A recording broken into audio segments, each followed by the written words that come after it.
এক পোলা হুম, এক মায়ের খুব ভালোবাসে, হুম, দুনিয়ায় আর কিছু চাই নয় মায়া ছাড়া। আচ্ছা। কিন্তু মায়া পোলাটারে পছন্দ করে না। ওহো। অনেক চেষ্টার পর মায়া সে পোলাটারে কইল যে ঠিক আছে, হ্যাঁ, আমি তোমারে ভালোবাসতে পারি, হ্যাঁ। আমার একটা জিনিস এনে দিতে হবে। কি রে? পোলাটা তখন কইলো যে তোমারে পাওয়ার লিগা আমি দুনিয়ার যে কোনো জায়গা থেকে যে কোনো জিনিস এনে দিতে পারি। হ্যাঁ, হ্যাঁ।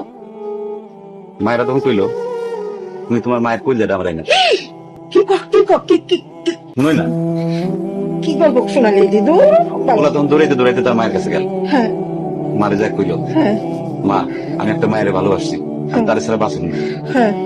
কিন্তু ওই মায়া আমার একটা জিনিস নিয়ে যাইতে হয়েছে, সেটা হলো তোমার কলিজা। তুমি যদি তোমার কলিজাটা আমার দাও, ওই মায়াটা কলিজাটা পাইলে আমার ভালোবাসবে। মা তখন কইল তুই আমার একমাত্র বুকের ধন, তোর সুখের জন্য আমি সবকিছু করতে পারবো। পরে মা বুকটা ফাইরা কলিজাটা বাইক করে পোলা হাতে দিল। আরে মা। পোলাটা